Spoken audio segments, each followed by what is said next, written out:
notified. All right, so we are just booting up here. Kyla, let me know when it looks like we're live on that end. Hey, Amy, how you doing? I think you know this guy right here. I think you've done a loan with him before. A few. All right, so I guess we're live. Hey, Mike. How you doing, Greg? Let's see. Good. Let's just see who else we got coming on here. Oh, and there's another one. We've done a loan with him, and we've done a sale with him as well. I recognize his last name. Welcome aboard. Oh, there we go. We got some people jumping on. Teresa, how are you? I know you're interested in buying a home here in the foreseeable future. Thanks for joining. Afternoon. It's not 3 o'clock yet, so we are still stalling here. So Greg, let's just get chatted a little bit. How long have you and I known each other? I think we met about 2006. Mm-hmm.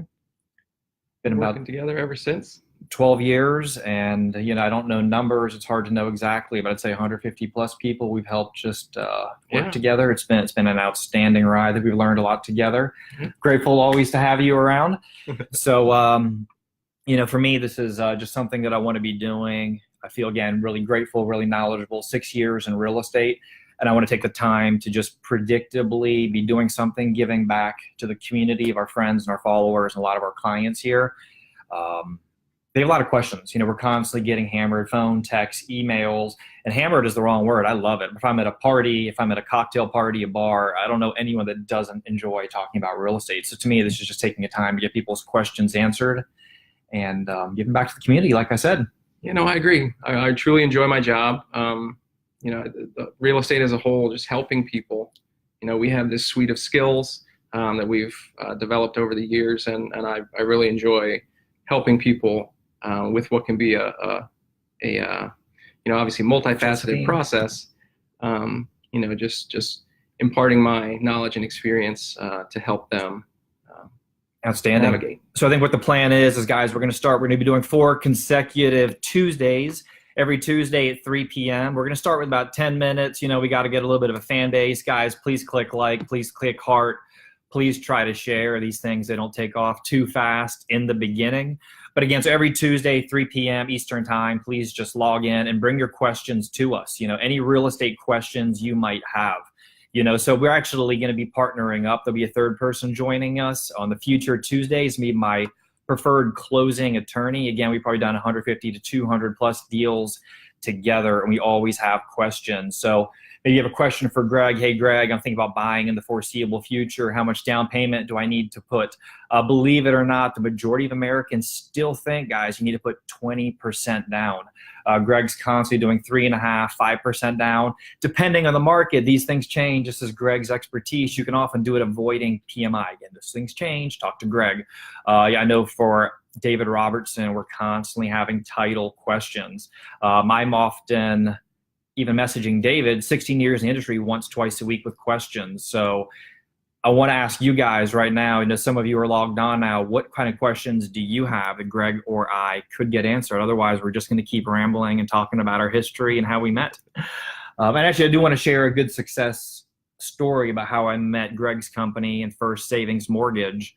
And this was a long time ago. It was 2005, and Greg was still working, on the back end of the business at the time. So it's kind of nice about Greg is he knows the back end. Now he's at the front end with the clients. But I had another mortgage lender, and I was under contract in the peak of the market in 2005, and I was going to be buying my first home inside Lake Barcroft. I want to let you guys know my first 2-3 years in real estate, I was actually a renter. If you ever know what hard is, try being a realtor and tell your clients that you rent.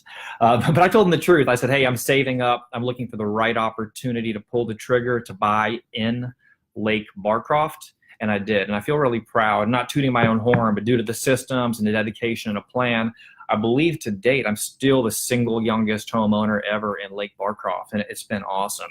And that same advice for myself, I give to my clients: never move fast, take your time, pace yourself, and that's what we want to do. But anyway, so I had this house in 2005, the peak of the market, under contract. I had it way below retail when everything else was selling in bidding wars, 50,000 plus above retail. I had another mortgage lender, had the loan for as a long time, about a 4-month close date. The day of closing, me buying with equity, the lender, and he was a great person. He was trying his best, but it was the systems of their company. They messaged me, they said, Mike, we are not ready. We need more time to close this deal. And I was 28. I almost had a stroke. I was like, oh my gosh, I'm going to lose the deal. Lillian Peterson, my dear friend and mentor in the business, introduced me to Greg's company. They closed me that afternoon about 3-4 hours later. That's the power of a good lender. True story. And current, lending regulations would actually prevent us from being able to do that today. But as a smaller company, First Savings can typically operate more quickly than the big box lenders. We can close a loan in as little as 8 business days, which is the federally mandated minimum time period, just to allow for all the initial disclosure and final disclosure processes. So, what's going on, Alex? How you doing?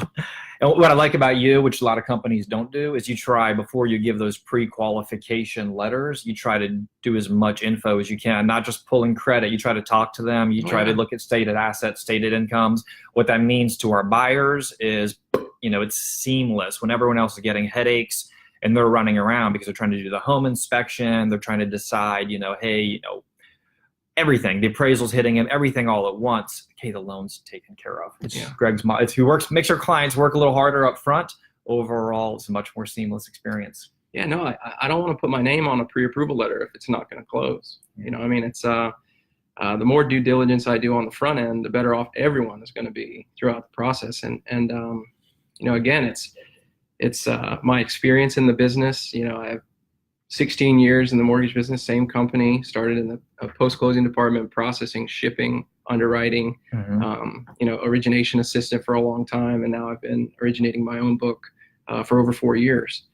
So I take all of that experience, that processing, underwriting experience, and I, plug it into every pre-approval and, really do my due diligence. Because again, I don't want to put my name on it if it's not going to work. That's great. And I know I've been in a lot of bidding wars for our mutual clients. And sometimes that is just the deal they need. They're like, hey, this next person just walked into Bank ABC.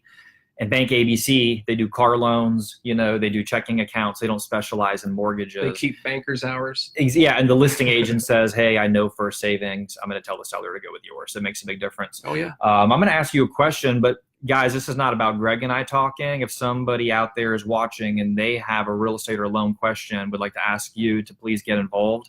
This is about giving back to you. If you have a question, please throw it out. Question for you. There's been a little bit of a change inside the mortgage, well, not the mortgage world, but the rate world this year. And it gave, quite a shock to the market. What happened this year? Well, rates went up by about 0.75% right after the presidential election. And then they kind of came back down. But since then, they've gotten right about up to where they were after the presidential election. And that's, a function of overall economic improvement. The loose corollary is if the stock market's going up, then interest rates are probably going up too. And as all of these various economic indicators keep coming back with positive news from an economic sense, consumer confidence, retail sales, unemployment's going down, all that stuff. As all those indicators start to go up, interest rates go up too. Cool. Hey guys, bring us your questions, throw us some likes, throw us some hearts. Again, we're here for you. Bring us a question. So Greg, let's simplify. Some of that was a little bit complicated. Where were rates 6 months ago? Where are they now? Well, now they're about 4.625%. And I'd have to go back and check the rate sheet 6 months ago. Probably below 4%. And you just in the last 10 minutes got that 4.625. And when was the last time you think rates were that high? Again, right after the presidential election, they pretty much spiked. They went up by about 0.5% in a week or so, which is really drastic.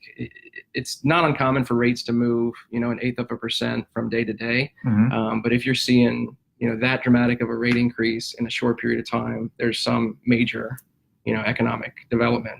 New president gets elected, people have strong hopes for what that's going to mean for the economy.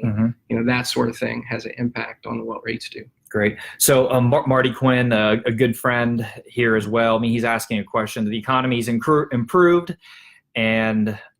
but rates are going up. You know, do we see a bubble, and where's real estate headed in the next 6 months, year? And I'm going to put a ... after that. I'm going to say something, then I'll let you jump in a little. First of all, no one has a crystal ball. And a couple things that I'd like to say, it's advice I give. If I've helped you buy before or sell before, it's the same thing. You know, real estate, guys, it goes up and it goes down, okay? Now, the beauty about real estate is 100% of the time it goes up and down, up over the long haul. So where are rates, or let's not talk about rates, where are home values going to be in the next 3 to 6 months? That's fairly easy to say 3 months. I think they're going to continue steadily climbing. 6 months, probably climbing. Where are they going to be a year, 2 years? I have absolutely no idea. And anyone else that does is telling you a story. Where are they going to be 5 to 10 years? They're going to be up. It's that intermediate area, which is really hard to predict. Now, my best advice, and I've been hearing this for 2-3 years, a lot of people are like, oh, thank goodness that recession is over. And guys, that started 2008. It trickled down a long time ago. There's been talk for a while about the next correction. So I do not believe in scare tactics, but I do believe in giving information. And so my sellers out there that are sitting on the fence, especially someone, guys, if you are a year, 2 years away from retirement, you want to move to Asheville and buy that little cabin. If we have another correction in the market, first of all, I don't think it'll be as big as the 2008. Yeah, I don't think so. But do you really want to be stuck there for the next 5 years? Factor these things in. So sorry, where do you see rates and market going? No, I agree with you. I agree with everything you said. You know, part of the reason that the bubble burst last time around was because of hyper aggressive mortgage options, and you know, those type of lending options have really gone the way of the dodo bird. You can't get stated income, no doc loans. Those really don't exist anymore. Interest only, very, very hard to come by. You know, so while, you know, low down payment options have steadily becoming more accessible to consumers, you know, the super aggressive stuff isn't there. So I think that had, you know, I think that played a majority into what happened with the housing bubble. You know, the DC area is a unique animal because the federal government's there. So much of the private sector feeds off of that federal government presence. Technology sector is huge. You know, some ridiculous percentage of the internet traffic. We are in a protective bubble. Exactly. Very much so. You know, and again, the closer you are into the city, the more insulated you are. You know, DC surrounding Fairfax, Falls Church, Arlington. You know, I think that values will, you know, steadily continue to go up. I don't think the rates are going to go up as fast as some people fear. You know, so I think that Why would you say that? I mean, rates have gone up pretty fast. Well, I mean, economists have been saying really for the last 4 years that rates are going to go up, and they would, you know, undulate like the waves of the ocean. You know, they'd go up and then they'd shoot way back down, and no one even saw it coming.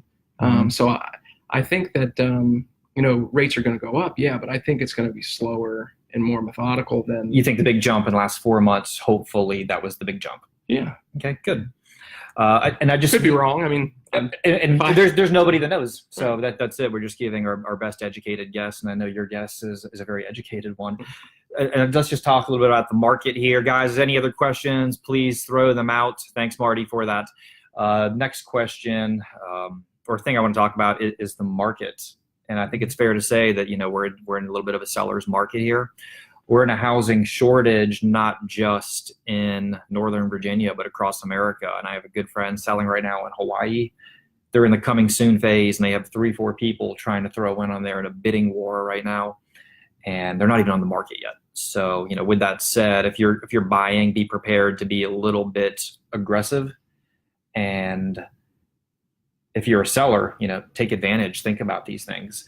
I recently helped a gentleman, and just for privacy reasons until he closes, we're going to call him Gentleman X, same deal. We're right here. We are in Nutley Street, Vienna, and he's under contract. It was a bidding war, and the house was not even on the market, and we had to buy that contingent free. So no home inspection, no loan, no appraisal, nothing. Okay, we just went in at risk. With that said, we always give very good conservative advice, and everything went really, really well. The appraisal, which was not contingent on appraisal is back, and kudos to this buyer. He did really well for himself. So we'll always give our best advice to make sure our buyers don't overextend. Do you have any advice on this one? So we have one here. Have wide swings in the stock market been reflected in home sales? In what way? I think that's a little bit vague. I don't think so. I mean, I again, as you mentioned, it's been a seller's market. I feel that 2018 has been a good real estate year so far. I don't think necessarily that the stock market has a direct correlation to home sales. Again, the loose corollary with the stock market is as economic indicators go up, interest rates typically rise a little bit. Mm-hmm. But unless rates really shoot up, which again I don't think is going to be the case, I don't really see that having a direct impact on home sales. Yeah. And I actually found that 2018 has been slightly slower than 2017. 2017 was a great year. I feel like it's tapered off a little, but there's a million things that could factor into what markets are doing. So I think it's about 15 minutes. And thanks everyone for joining. Thanks, Greg. Yeah, Mike. It's always a pleasure. Thank you. Guys, this is Greg Simmons with First Savings Mortgage. If you have any questions, you're welcome to call, text, or email him. And he is a straight shooter. He will not push you. And one thing I really like about Greg, and I feel like this is why clients keep coming to refinancing him, is he is never going to push you into one of his programs. He's going to give you the best advice, and he's there to get your back. So thanks everyone for joining. Thank you. Take care, everyone. Bye-bye.